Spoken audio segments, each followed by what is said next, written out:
Assalamualaikum warahmatullahi wabarakatuh. Bismillah, alhamdulillah.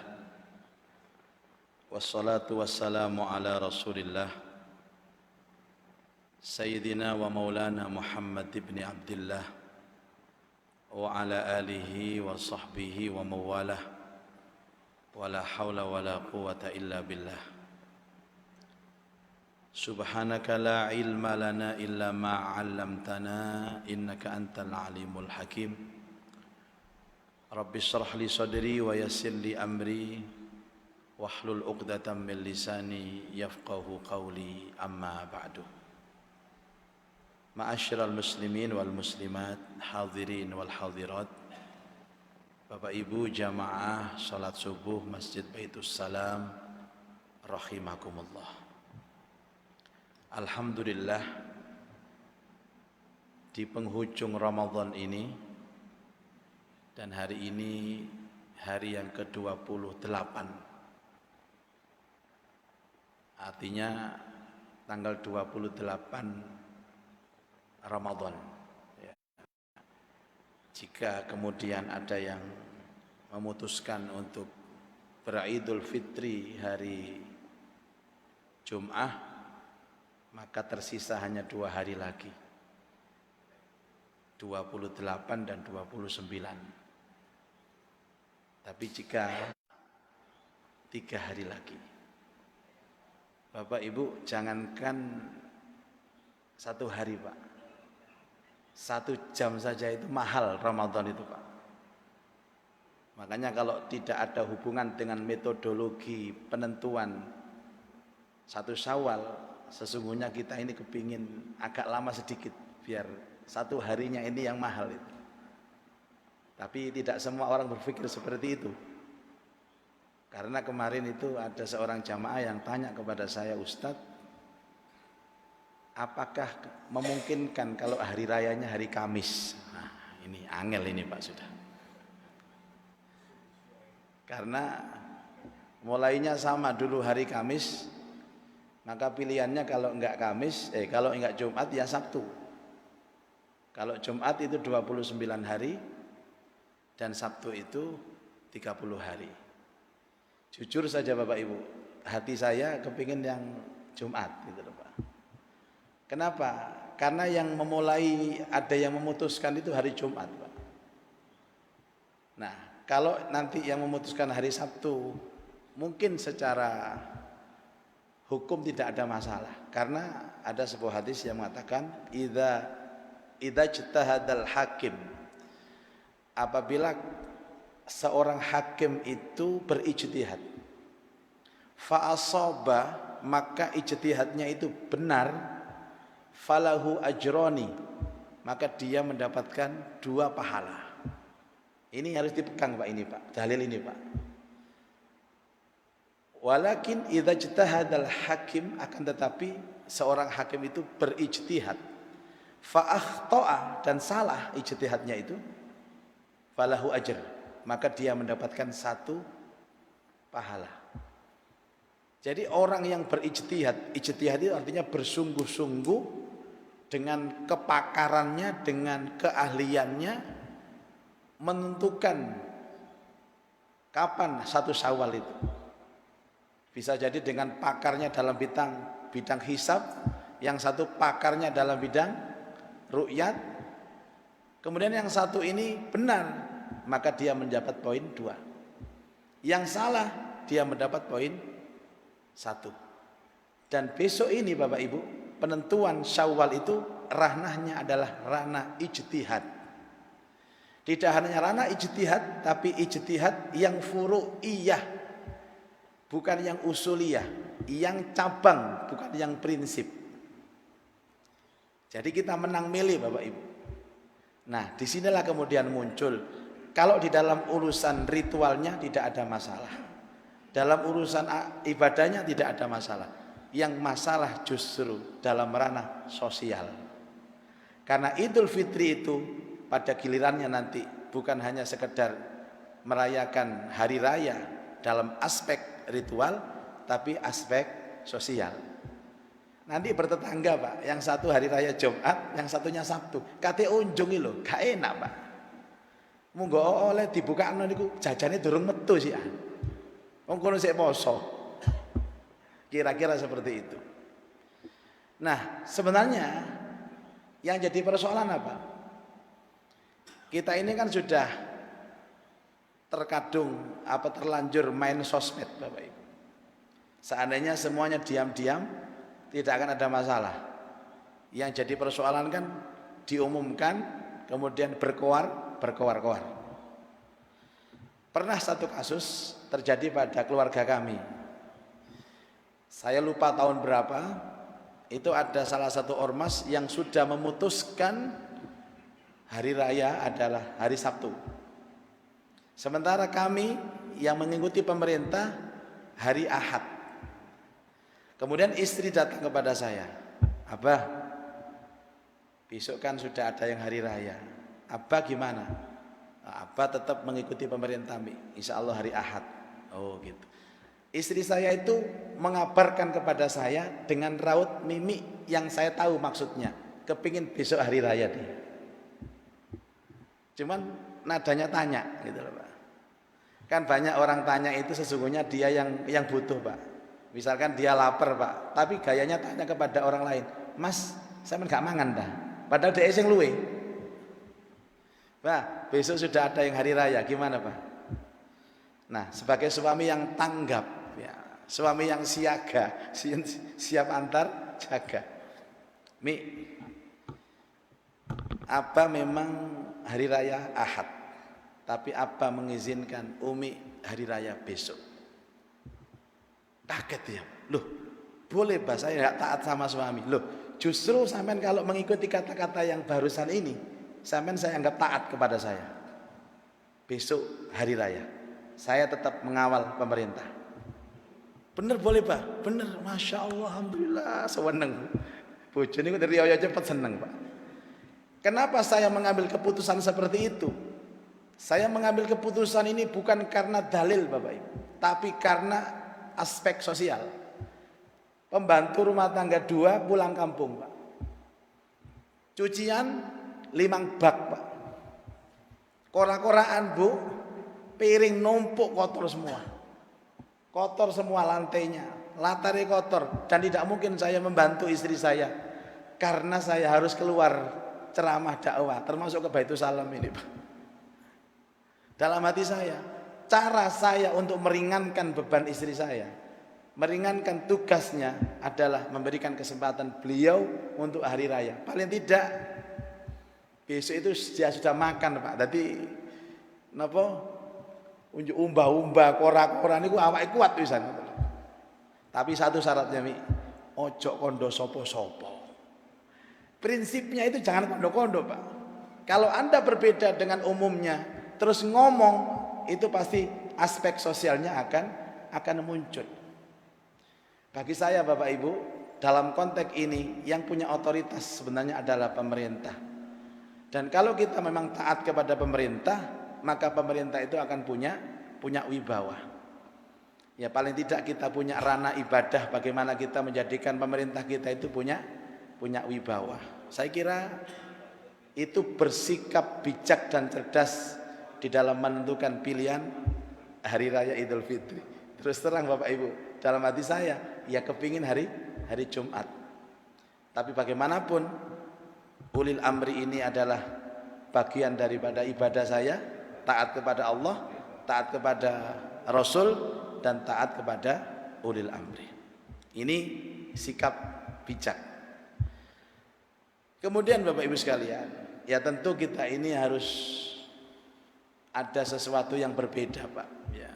Karena hari raya ini sebagaimana disampaikan di makalah itu kan laisal aid liman labisal jadid walakinnal aid liman ta'atuhu tazid.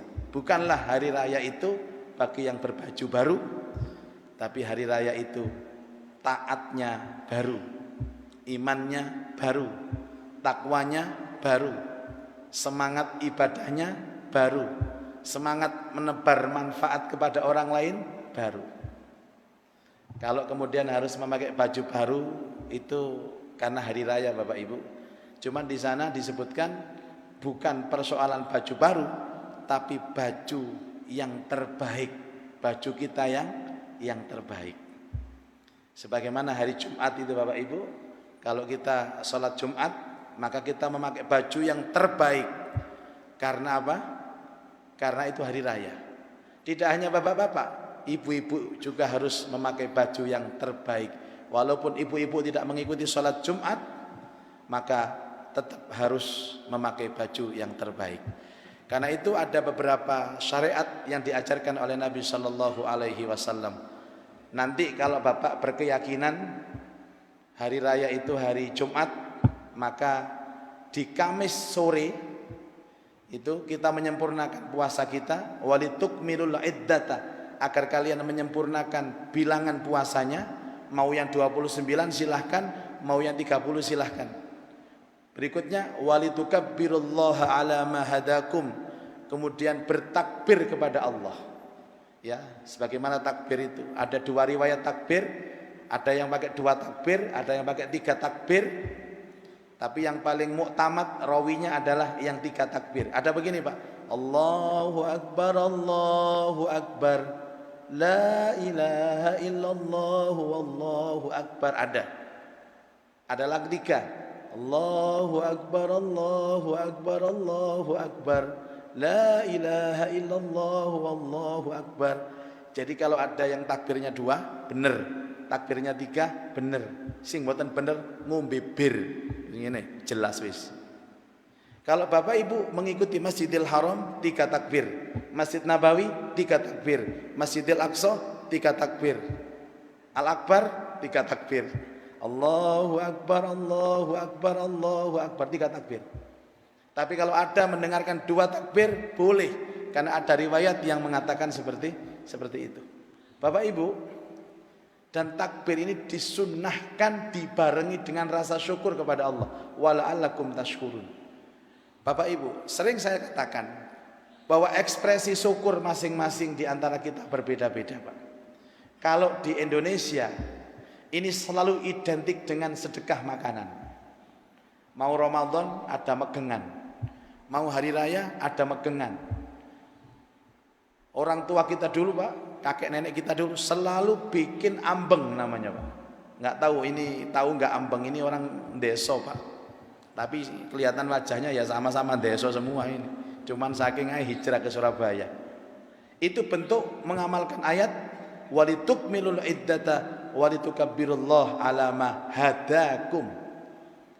Menyempurnakan puasanya, bilangannya, bertakbir kepada Allah, kemudian melahirkan rasa syukur dengan cara apapun. Biasanya orang membuat makanan. Kemudian pagi harinya saat bangun subuh itu Pak, disunnahkan mandi besar. Disunnahkan mandi besar seperti mandinya junub. Ya saya berniat untuk mandi karena sholat id lillahi ta'ala, sunnatan lillahi ta'ala. Saya berniat mandi id sunnah karena Allah, mandi besar. Kemudian memakai baju yang terbaik, walaupun tidak harus baru, terbaik. Silahkan pakai baju yang terbaik Pak. Goleki kelambine. Ternyata suwek kabeh. Ya terpaksa pinjam mertua Pak, pinjam mertua Pak. Ibu-ibu juga begitu, yang terbaik. Setelah itu jangan langsung pergi ke lapangan, jangan langsung pergi ke masjid, tapi makanlah terlebih dahulu. Disunnahkan makan Bapak Ibu, ya sebelum berangkat ke lapangan atau ke masjid. Makan ini Bapak Ibu adalah makan sekedarnya. Mungkin sekedar kurma 1, teh manis atau ketan 1 tempat begini ini sama kopi pasangannya Bapak Ibu. Bukan yang dimaksud makan besar Pak. Engko dipangan kabeh, sate, lodeh, bali, ayam geprek, wabe. Orang yang kedua ini Pak disebut geragas itu Pak. Nanti kalau ke lapangan isine glegen. Karena makannya banyak. Ini berbeda dengan Idul Adha. Kalau Idul Adha disunahkan ke lapangan dulu, sholat dulu, baru makan. Idul Fitri makan dulu, baru sholat. Makanya fitri itu maknanya ada dua. Pertama, suci, bersih. Yang kedua, sarapan pagi. Futur itu sarapan atau makan. Makanya Idul Fitri itu identik dengan makanan. Ini kesunahan Bapak Ibu. Kemudian berjalan, termasuk ibu-ibu yang lagi berhalangan menstruasi, disunnahkan untuk hadir di lapangan mendengarkan khutbah. Ini hebatnya Id, Pak. Dan di sanalah tadi saya mengatakan bahwa sesungguhnya bukan masalah keputusan berbeda, Pak. Kita berharap orang-orang yang di atas itu bijak betul untuk memikirkan aspek sosial kemasyarakatan, bahwa nampak persatuan dan kesatuan umat Islam itu pada saat buyaran melaksanakan sholat itu. Coba lihat, kalau bareng kan enak, Pak. Mari sholat itu buyar bareng kepethuk. Taqabbalallahu minna, sewenang Bapak Ibu. Bareng gak bareng, Pak, ana masjid loro, situ Jumat, situ Sabtu. Kate taqabbalallahu sik poso ngono, gak enak kabeh. Ini yang saya maksud, aspek sosialnya tinggi. Para jamaah sekalian, kemudian tentang ucapan, kita mencoba untuk masuk ke dalam ranah sunnah. Ucapan yang diajarkan Rasulullah Sallallahu Alaihi Wasallam pada saat kita bertemu dengan saudara, sahabat, handai tolan adalah ucapan doa, yaitu taqabbalallahu minna wa minkum taqabbal ya karim. Ini ucapan yang sunnah, taqabbalallahu minna wa minkum taqabbal ya karim. Adapun yang viral di Indonesia yang disebut dengan minal aidin wal faizin, itu adalah kreasi dari ulama-ulama kita sendiri. Itu orang Arab tidak paham, Pak. Minal aidin wal faizin itu kreasi ulama-ulama kita sendiri. Orang Arabnya gak paham. Lah anehnya orang Indonesia itu, Pak, anehnya ini. Kita termasuk kula jenengan ini aneh. Saya tanya ibu-ibu, kalau kita bertemu dengan saudara pada waktu hari raya, apa ucapannya? Minal aidin wal faizin. Artinya mohon maaf lahir dan batin, padahal gak nyambung Ibu, Pak. Minal aidin itu sendiri, mohon maaf lahir dan batin itu sendiri, bukan artinya itu, Pak. Ya kalau artinya kan begini, asal maknanya kan panjang itu, Pak. Ja'alanallahu minal aidin wal faizin. Semoga Allah menjadikan kita minal aid, dari orang yang kembali. Kembali itu ke fitrah maksudnya, Pak. Dari yang kotor menuju bersih, dari yang hitam menuju putih. Wal faizin, dan semoga Allah jadikan kita menjadi orang-orang yang menang. Kenapa menang, Pak? Karena selama 1 bulan kita ini perang melawan hawa nafsu, perang melawan syahwat. Jadi semoga kita semua menjadi orang-orang yang kembali fitrah dan menjadi pemenang. Setelah saya tanya lagi, gimana Bu? Paham? Paham. Berarti artinya minal aidin wal faizin itu apa, Bu? Mohon maaf lahir dan dibaleni mana iso? Dasar emak-emak ini. Apakah salah, Pak? Enggak salah. Enggak salah. Sebagaimana istilah yang sudah baku namanya istilah halal bihalal itu. Halal bihalal itu di Arab enggak ada, Pak. Ini kalau halal bihalal berarti kok nek ada masalah diganti halal biharam aja, Pak. Tapi ini karena sudah pakem, sudah kaprah, maka ini menjadi hal yang positif, Bapak Ibu. Orang itu kan yang penting paham, Bapak Ibu. Adapun bahasa ya bisa diotak-atik. Kadang-kadang salah itu ada, yaitu kesalahan yang tidak berdosa. Masalah kata-kata tadi. Jadi tidak semua harus benar, Bapak Ibu. Dulu pernah kami menjadi panitia tahun 2000 itu penyambutan Presiden Gus Dur ya di Unisma Malang ya. Karena waktu itu ngundang Gus Dur kan wangel, Bapak Ibu. Jadi pada waktu itu Gus Dur dari Jakarta langsung pesawat, langsung turun di Bandara Malang. Antara panitia di bandara ada yang jaga, panitia di tempat lokasi acara juga ada yang jaga. Mereka saling kontak-kontakan. Setelah pesawat Gus Dur itu turun, dikabari langsung panitia acara, dikabari ini presiden sudah turun. diumumkan kepada jamaah, alhamdulillah Bapak Ibu sekalian, saat ini Presiden Abdurrahman Saleh telah tiba di Bandara Abdurrahman Wahid. Wah, nggak ada yang marah Pak, yang ada hanya ketawa. Itu namanya salat tapi nyeneng no. Ada Bapak Ibu. Ya seperti ini, halal bihalal, nggak ada di Arab, tapi bener Pak. Artinya aku halalkan apa yang haram dari kamu, kamu juga menghalalkan apa yang haram dari aku. Makanya kalau ada orang yang berusaha mengotak-atik bahasa ini, ya sudah ketinggalan zaman Pak. Ini bahasa pakem, ini zamannya Bung Karno Pak. Atas usulan Kiai Haji Wahab Hasbullah, pendiri Nahdlatul Ulama bersama Kiai Hasyim Asy'ari. Ini kan pertama kali. Kepingin apa Pak? Kiai Wahab itu usul kepada Bung Karno, Presiden, bagaimana kita ini setelah hari raya itu mengumpulkan semua unsur, dari yang nasionalis, dari yang agamis, dari yang Jawa, dari yang non Jawa. Katanya Bung Karno, iya kita kumpulkan, tapi dengan pakai acara apa kira-kira? Yai Wahab ngarang, ya apa enake? Yang belum ada di seluruh dunia. Akhirnya dicetuskan namanya halal bihalal itu tadi Pak. Orang Arab juga bingung, halal bihalal itu apa nih sing halal, apa nih sing haram? Koyok panganan nih. Ini kan positif sekali Bapak Ibu. Dan semuanya urusan itu setelah kita menyelesaikan urusan dengan Allah. Karena ada satu ayat menyatakan, Ali Imran 121, zuribat alaihimuz zillatu aina masuqifu illa bihablim minallah wa hablim minan nas. Akan tertimpa kehinaan manusia itu sampai dia bisa merajut hubungan harmonis dengan Allah dan merajut hubungan harmonis dengan sesama manusia. Selama 1 bulan Ramadan kita dididik Allah, ditempa Allah, merajut hubungan harmonis dengan Allah dengan ibadah ritual kita Pak.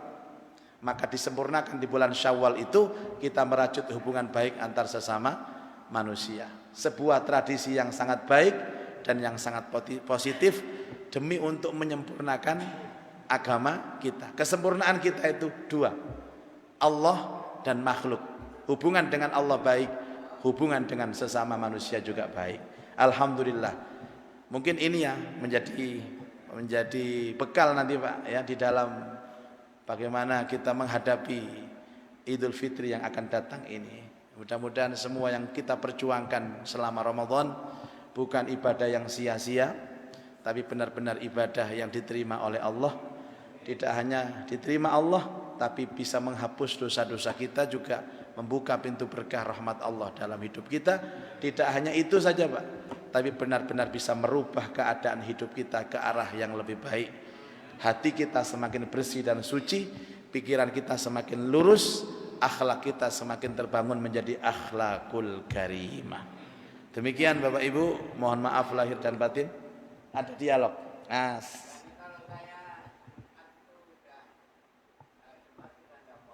Ya, harus.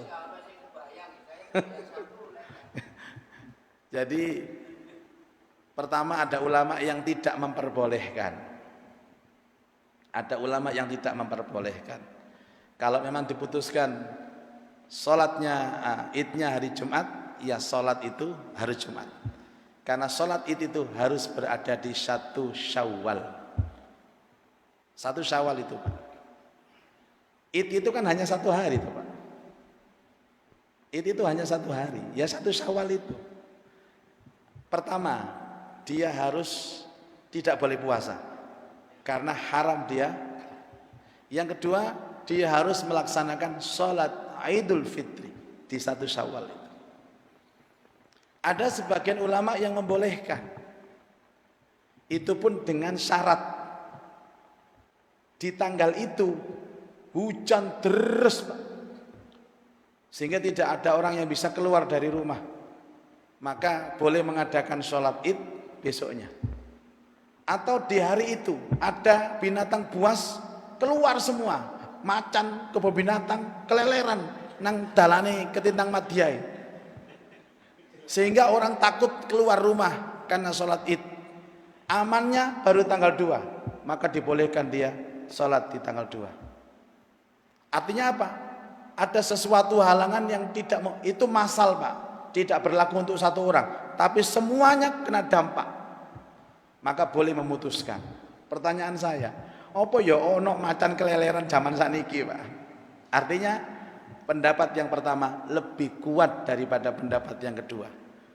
Kalau kita memutuskan hari Jumat ini adalah Aid, maka batalkan puasanya, makan. Dan hari itu juga laksanakan sholat Idul Fitri. Ngoten nggih, Bang nggih? Wallahu alam. Adapun perbedaan nanti hari Jumat itu harus Jumatan, apanya? Nah, ini tahu jawabannya juga. Ya enggak usah sholat apa. Begini Bapak Ibu. Ya, ini bagus sekali. Apa ini bagus, cerdas. Bapak Ibu, ini memang sunnah, Pak. Tapi level sunnahnya sudah mendekati wajib. Makanya pakai label sunnah muakkadah. Salat dua id itu sunnah muakkadah. Makanya kan ibu-ibu yang menstruasi malah dianjurkan ke lapangan. Kalau sunnah muakkadah itu melebihi sunnah biasa, Pak. Ya, melebihi sunnah biasa. Yang salah itu kan begini. Ada orang itu 5 waktunya tidak pernah sholat, Pak. Tapi sholat Idul Fitri semangatnya luar biasa. Wajibnya ditinggal, sunnahnya diambil. Ini kalau kena Jakarta loh ya, angel iki. Makanya ada sholat tahunan, ya ini seperti tahunan. Ada sholat bulanan, ada sholat mingguan, ada sholat harian. Apa Pak ada orang seperti ini? Ada Pak. Ada yang mengaku kepada saya kok, Ustadz saya ini jujur aja Ustadz ya. Sholat itu setahun 2 kali Ustadz. Nah 2 kali, apa itu? Idul Fitri dan Idul Adha. Katanya teman-teman, kamu ini Islam capopo. Ono sholat itu 2 kali, sunnah pisan sing wajib ditinggal. Dia bisa ngeles juga Pak. Loh lumayan Mas, ping loro, di gak blas. Orangnya nggak datang ini, nggak datang orangnya ini. Karena nggak pernah sholat subuh di masjid. Sholatnya Idul Fitri. Nanti Idul Fitri datang, dia belakang sendiri di halaman sana nanti. Wallahu alam. Ada lagi mungkin Pak? Cukup nggih? Alhamdulillah. Barakallahu fikum. Semoga yang saya sampaikan menjadi pintu hidayah dan ilmu yang manfaat untuk kita semua. Aqulu qouli hadza wa astaghfirullah li wa lakum. Subhanakallahumma bihamdika asyhadu an la ilaha illa anta astaghfiruka wa atubu ilaik. Assalamualaikum warahmatullahi wabarakatuh.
Alhamdulillahirabbil alamin. Demikian tadi pengajian yang telah disampaikan oleh Ustadz Ahmad Muzaki Al-Hafidh.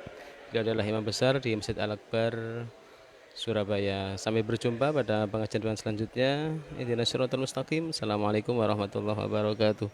Jangan lupa like, share, and subscribe channel YouTube Masjid Baitus Salam Surabaya.